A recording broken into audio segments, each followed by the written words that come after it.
안녕하세요. 회사 다니다가 재장사하고 있는 30대 초반의 여자입니다. 원래부터 장사에 관심이 있다거나 하는 사람은 아니었습니다. 제가 장사 시작한 지는 조금 되었는데 회사 다니면서 소소하게 부업하는 느낌으로 시작을 한 거지. 무슨 욕심이 있어서 시작을 한 게 아니었어요. 인터넷에서 이렇게 부업하는 식으로 용돈을 번다더라 하는 걸 보고 무작정 따라해봤는데 제가 소질이 있던 건지 운대가 좋은 건지 하루가 다르게 벌이가 괜찮아지더라고요. 아침에 자고 일어나서 하루 동안 얼마나 팔았나 보는 게 삶의 소소한 낙이다 싶을 정도였어요. 제가 원한다면 아무 때나 볼 수 있었지만 하루 종일 참았습니다. 전날 매출을 아침에 보고 출근하면 동기부여도 되고 소액이지만 꾸준하게 늘어나는 수입을 보면 그것만큼 재밌는 게 없었거든요. 그런데 어느 날부터인가 제가 본업으로 삼고 있던 회사 일보다 부업으로 시작했던 장사가 훨씬 돈이 많이 되는 저의 주 수입원이 되더라고요. 제가 받던 월급이 많은 편은 아니라서 지금도 장사로 큰 돈 벌고 있는 건 아니지만 부업으로 해도 이만큼인데 제가 본격적으로 회사를 그만두고 각 잡고 하면 훨씬 더 많이 벌지 않을까 하는 생각에 다니던 회사도 그만두고 본격적으로 제 장사를 시작했습니다. 지금은 한 달에 제 손에 남는 것만 평균적으로 500만 원에서 700만 원 사이로 벌고 있습니다. 어디 가서 자랑할 정도로 많은 편은 아니지만 그래도 제가 받던 월급 생각하면 거의 2배 이상을 벌게 되었으니 이 정도도 굉장히 과분하다고 할 수 있습니다. 아무튼 그때 장사하면서 만나던 남자친구가 현재 남편이 되었습니다. 그때도 결혼을 염두에 둘 정도로 능력 있는 남자는 아니었어요.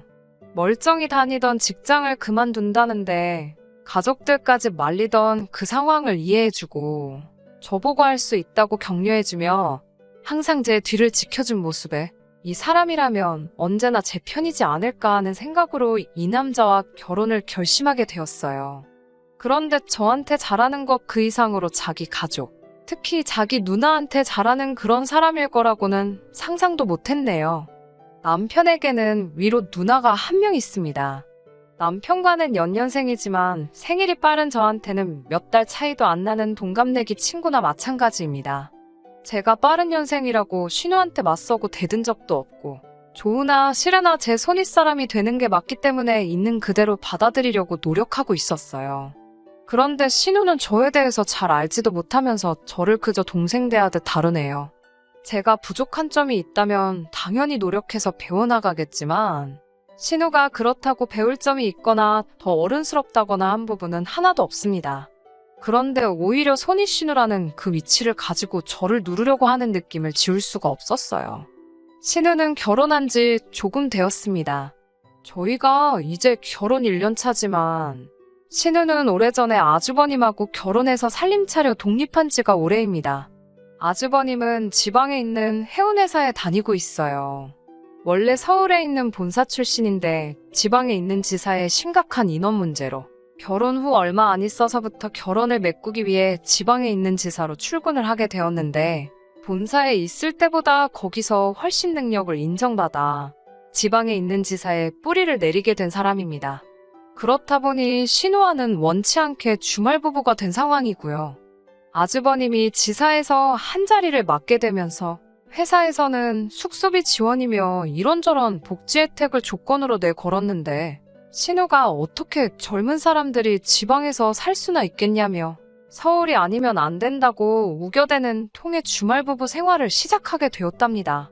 저는 이런 사실을 결혼 후에야 알게 되었으니 사실 신혼 초에 신우가 우리 신혼집 비밀번호를 아주 자기 집 문 열듯이 자연스럽게 누르고 들어오는 모습을 보고 어이가 없어서 말문이 틀어막힌 일이 있었습니다.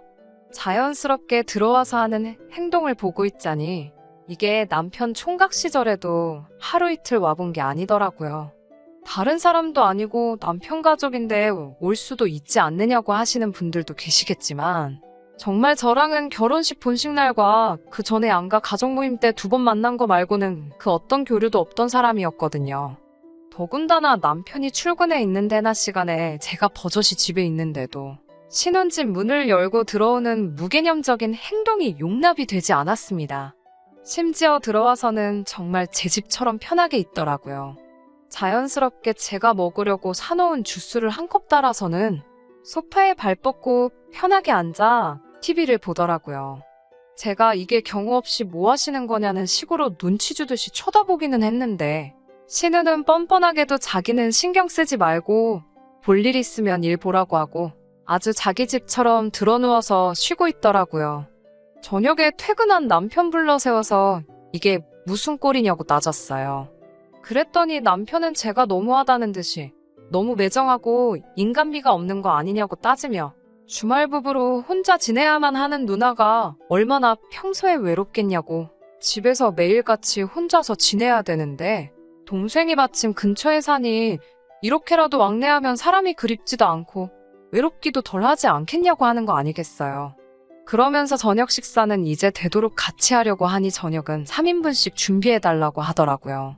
저녁 같이 먹는 것까지는 이해해준다고 쳐도 신우가 남편 출근하고 얼마 되지도 않은 일은 아침부터 우리 집 비밀번호 따고 들어와서 냉장고에 있는 거 허락도 없이 꺼내 먹고 지 집처럼 누워서 쉬고 있는 꼴도 보고 싶지 않았어요.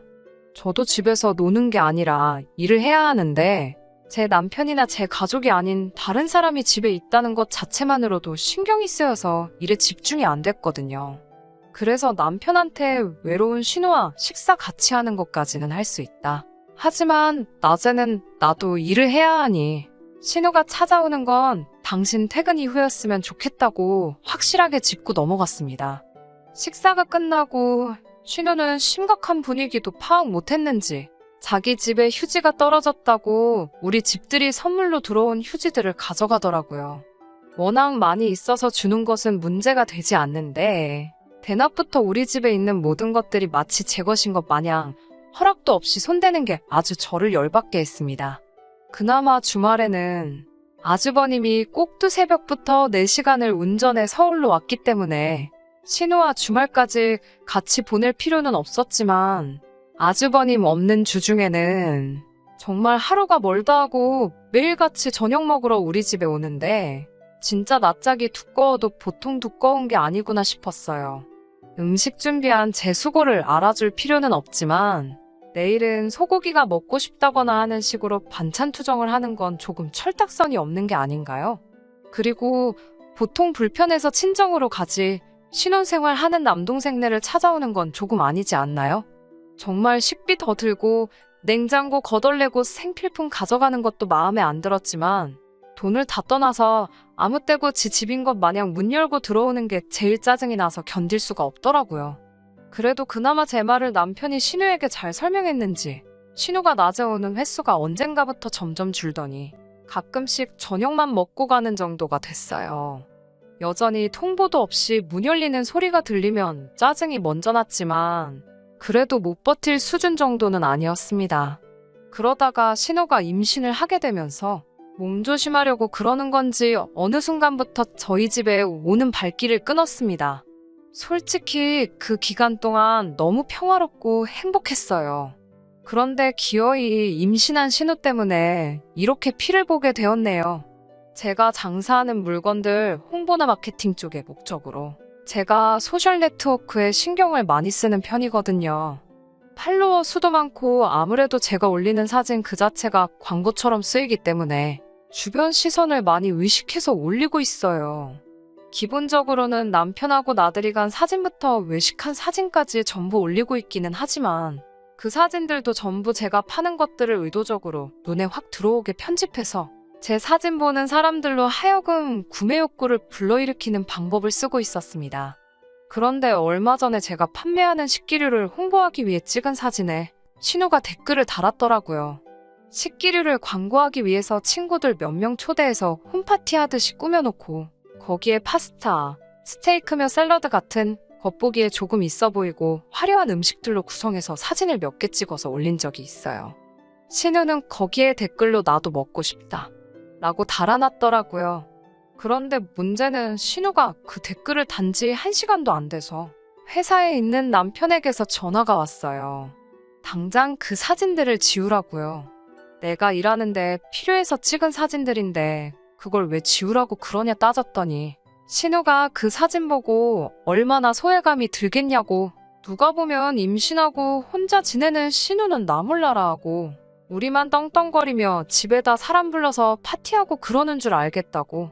남들이 손가락질 할 일이고 매형이 우리가 신우 서운하게 한 걸 알게 되면 우리를 가만두지 않을 거라고 하는데 당연히 저는 못 지운다고 했어요.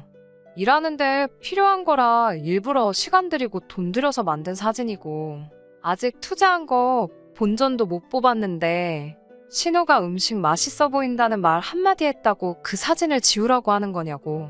그렇게는 못하겠고 정 지우고 싶으면 이번 사업 손익분기점에 준하는 돈을 내놓던가? 그게 싫으면 그냥 가만히 있으라고 했습니다. 당장 남편도 회사에 나가긴 하지만 제 수입이 훨씬 좋은 편인 걸 알기 때문에 뭐라 큰 소리는 못 하더군요. 그래서 남편에게 한마디 더 했습니다. 신우가 자기도 먹고 싶다고 말하는 것까지 어떻게 일일이 신경 쓰면서 사냐고요. 적당히 선만 지키면 될 텐데 자꾸 도를 지나쳐서 멀쩡한 신우까지 저로부터 하여금 욕먹게 만들고 있는 거 아느냐고 쏘아붙이니 입이 10개라도 할 말이 없는지 전화기 너머로 아무 말도 없더라고요. 그런데 이렇게 신우가 먹고 싶어 하는 걸 가지고 제 속을 아주 뒤집어 놓을 줄은 정말 상상도 못했어요. 한참 새벽에 자고 있는데 남편이 자다 말고 우당탕 하면서 뛰쳐나가는 소리가 들리더라고요. 그날은 저도 일이 늦어진 편이라서 마침 잠에도 늦게 들을 수밖에 없었는데 잠이 부족한 걸 떠나서 남편이 뜬금없이 제게 아무 말도 안 하고 잠옷차림으로 후다닥 뛰쳐나가니 걱정이 더 되더라고요. 얼마나 급하게 나갔는지 전화기는 또 두고 나가서 어디 간 건지 무슨 일인지 연락이 안 되고 잠이 덜 깬 와중에 정말 너무 걱정이 돼서 이러지도 저러지도 못하고 있다가 남편이 무슨 연락을 받고 나간 건지나 확인해보자 하고 남편 전화기를 켰더니 마지막에 통화한 사람이 신우더라고요. 그러고 얼마 안 있어서 제 핸드폰에 문자 수신음이 들려서 확인해보니까 근처에 있는 24시간 하는 순대국밥집에서 결제가 한 번, 그리고 5분도 안 있어서 그 옆에 있는 편의점에서 3만 원이 결제가 되었습니다. 혹시나 하는 생각을 가지고 있었는데 1시간 있다가 지친 모습으로 터덜터덜 남편이 집 안으로 들어오더라고요. 무슨 일 때문에 그렇게 급히 나갔냐 물었는데 갑자기 급한 볼 일이 있었다며 정확히 무슨 일인지는 저에게서부터 숨겼어요. 신우 전화 받고 나간 거 다 알고 있고 너 나가면서 들고 나간 거 내 카드였다고 말해줬더니 그제서야 신우가 먹덧이 심한데 먹고 싶은 게 있다고 연락이 와서 그걸 사다 주고 오는 길이랍니다. 이 인간아, 그걸 남편도 아닌 동생이 왜 다녀오냐 성질을 냈더니 매형이 멀리 있지 않냐고 동생인 자기라도 해줘야지 않겠냐며 더 말하지 말라는 듯이 이불을 얼굴까지 뒤집어 쓰고는 등을 돌려누웠습니다. 매번 니네 누나가 뭐 먹고 싶다고 할 때마다 이렇게 새벽마다 출동할 거냐고 하니까 그건 상황 봐서라고 하는데 곧 죽어도 이번에만 다녀온 거고 다음부터는 가지 않겠다는 말을 하지는 않더군요. 물론 신우 임신? 축하받아 마땅한 일이기는 하지만 제 남편까지 동원돼서 신우 뒷바라지를 해줘야 할 이유 없다고 생각합니다. 남편이 아직 총각이면 모를까. 이제 저도 있는데 새벽에 이런 걸로 연락하는 게 저는 어떤 이유라도 좋게 생각되지가 않으니까요. 남편에게서 1순위는 아내인 저여야지. 저를 후순위로 미루고 제 앞에 신우나 시가족이 와서는 안 된다고 말해줬습니다. 그리고 신우 본인 스스로가 고집 부려서 주말 부부를 하게 된 건데 먹덧 정도는 감내를 하던지 아니면 보호자가 필요한 임신기간 동안은 시댁으로 가서 지내던가 아주버님 계신 지방으로 내려가는 게 맞는 거 아니냐고 했어요. 남편은 그래도 가족인데 어떻게 모르는 척 할 수 있냐고 말대꾸를 하기는 했지만 이내 제 말이 틀리지 않았다는 걸 인정했는지 다음부터는 그러지 않겠다고 제게 약속을 하더군요. 그런데 신우의 먹덧은 그치지가 않았어요. 새벽이면 새벽마다 그렇게 전화를 하더라고요. 남편은 제 눈치가 보였던 건지 전화기를 무음으로 바꿔놓기는 했는데 지 누나가 그렇게 걱정이 되는지 새벽에는 잠도 못 자고 전화기를 손에서 놓지를 못하더라고요. 그리고 어이가 없게도 새벽에 제가 잠든 거 확인하고는 또 신우한테 가려고 하는 거 아니겠어요. 억지로 자는 척을 하고 있었는데 아주 제가 깊은 잠에 들었다는 확신이 생겼는지 또 제 가방을 뒤적거리더니 제 카드를 꺼내들고는 먹덧하는 신우가 먹고 싶어하는 거 사주러 나가더라고요. 신발장에서 신발 꺼내는 소리가 들리자마자 저도 밖으로 따라 나갔어요. 오늘은 신우가 또 뭐가 먹고 싶어서 그러냐고 불을 켜면서 말했더니 남편은 신발을 고쳐 신다가 낭패라는 듯이 저만 멀뚱멀뚱히 쳐다보고 이 상황을 어떻게 모면해야 하는지 고민하는 듯 보였습니다. 적당한 말할 거리가 생각난 듯 남편은 저한테 사람이 어떻게 그렇게 냉정할 수가 있냐고, 다른 사람도 아니고 내 가족이 혼자 고생하면서 힘들다고 하는데 그걸 왜 못하게 하냐고 입에 개거품을 물더라고요. 그래서 실컷 하라고 해줬습니다. 니네 누나가 먹고 싶은 거 사다 바치는 걸 떠나서 아예 나랑 살지 말고 그 집에 들어가서 누나랑 평생 살라고 해줬어요. 남편이 가라면 누가 못 갈 줄 아냐고 허세를 부리길래 손에 들고 있는 그건 두고 가라고 말했습니다. 남편이 눈을 동그랗게 뜨더니 쭉벽거리더라고요. 남편 손에 들려있던 건 제 개인 신용카드였어요. 누나한테 잘하고 싶으면 잘하라고, 근데 내 돈 갖고 할 생각 하지 말고 어디 가서 내 남편인 척도 하지 말라고 했어요. 평생을 가족 품에서 가족들만 챙기는 착한 아들, 착한 동생으로 남으라고 내 눈에 마누라가 번 돈지 가족들한테 빨대 꽂혀서 죄다 빨리는 호구 같은 남편은 필요 없다고 해줬습니다. 남편은 큰 소리 치면서 내 가족은 내가 챙긴다고 제 카드까지 집어던지고 먹덧하는 신우 챙겨주러 밖으로 뛰쳐나가더군요. 제가 이렇게까지 말했는데도 가족을 택한 건 내가 더 이상 필요 없고 가족을 위해 살겠다는 말로 받아들이게 되었고, 그래서 그 새벽부터 저도 잠도 포기하고 남편 짐들을 빼서 현관 밖으로 하나둘씩 던져놓기 시작했습니다. 대충 남편의 옷가지를 다 뺐을 때 저는 현관문 비밀번호를 바꾸고 다시 잠에 들었어요. 남편은 그래도 꿋꿋이 누나 먹고 싶은 거 챙겨주고 아침이 밝을 때가 돼서야 집으로 기어 들어오더라고요. 문 앞에 자기 짐들이 나와 있고 현관문이 안 열리니 그제서야 저한테 전화를 하기 시작했습니다. 처음에는 세게 나오더라고요. 좋은 말로 할 때 문 열라고요. 이혼 서류 준비할 거고 그때 되면 연락할 테니까 내 집 근처에는 얼씬도 하지 말라고 했습니다. 남편은 씩씩대면서 어디 한번 해보자면서 밖으로 나가더군요. 웃긴 건 남편이 간 곳은 신우집도 아니고 시부모님 댁도 아니었습니다. 막상 그렇게 자기 가족 챙긴다고 나서던 효자아들의 누나바라기 동생을 받아준 곳은 아무것도 없었고 오직 남편이 밤낮으로 일할 수 있기를 바라던 회사뿐이었습니다. 남편은 자기가 다니는 회사 숙직실에 짐 풀고 거기서 생활하고 있었답니다. 그런데 회사에서 머물고 있으니 회사에서는 남편이 업무를 마친 시간이건 아니건 회사에서 쉬고 있는 남편만 보면 일을 시키기 시작했나 봐요. 결국 회사 숙직실 생활을 2주일도 못 버티고 저한테 잘못했다고 빌기 시작했어요. 한 번만 기회를 달라, 이제라도 마음 고쳐먹고 저를 최우선으로 하겠다는 둥, 신우 전화번호를 차단해버린다는 등 헛소리를 하면서 말이죠. 말로는 자기 가족 등지고 오직 저한테 집중해서 산다고 하는 말이지만 그 말을 누가 믿겠나요? 당장 가족을 등지고 살 수는 있겠지만 가족과의 연이라는 게 그렇게 마음먹었다고 바로 잘라낼 수 있는 게 아니잖아요. 결국 저는 남편에게 있어서 자기 가족의 다음 순위, 심지어 가정이 있는 신우에게조차도 밀리는 사람이 될 거라는 건 안 봐도 뻔한 사실이었습니다. 남편한테는 나 때문에 소중한 가족을 버릴 필요 없다고, 나도 내 인생에서 더 소중한 걸 택했으니 너랑 이혼하는 거라고, 그러니까 너도 나 때문에 소중한 걸 포기할 필요 없다고 말해줬어요. 그런데도 남편은 발을 동동 구르면서 자기한테 가장 소중한 건 저라고 말하더라고요. 저는 남편에게 가장 소중한 게 내가 아니라 내가 벌어오는 돈으로 자기 가족들에게 뭔가를 해줄 수 있던 걸 포기하는 게 싫은 것이 아닐까? 하고 전곡을 찔러줬습니다. 신우 먹덧하는 와중에도 자기 돈 쓰기 싫어 제 카드를 들고 나가던 사람인데 앞으로 제가 벌어올 돈 가지고 시댁에 뭐 하나 더 해주려는 거 안 봐도 뻔한 거 아니냐고 하니 정말 전곡을 찔러버린 건지 고개만 숙인 채 변명도 못하고 있더라고요. 지금은 남편하고 이혼해서 혼자 살고 있어요. 제 사업이 잘 되는 와중에 결혼이 급한 게 아니었는데 뭐가 그렇게 급했나 하는 후회가 들기는 하네요. 재밌는 사실은 남편은 이혼하고 신우 집으로 들어갔나 봐요. 시부모님은 다시 남편 뒷바라지 해주기 싫다고 거절하셨다고 하고 하는 수 없이 신우가 오갈 것 없어진 남편을 데려갔는가 봐요. 그런데 신우도 임신한 몸으로 남편 뒷바라지 해주는 게 싫었는지 한 달도 안 있어서 서울 생활을 포기하고 아주버님 계신 지방으로 갔다고 합니다. 낙동강 오리알 신세가 된 남편은 지금 다시 회사 숙직실에 들어가서 생활하고 있다고 해요. 조만간 시부모님 댁으로 다시 들어간다고는 하지만 거기서 더 이상 가족 챙기는 착한 장남 노릇을 할 수나 있을런지 싶네요.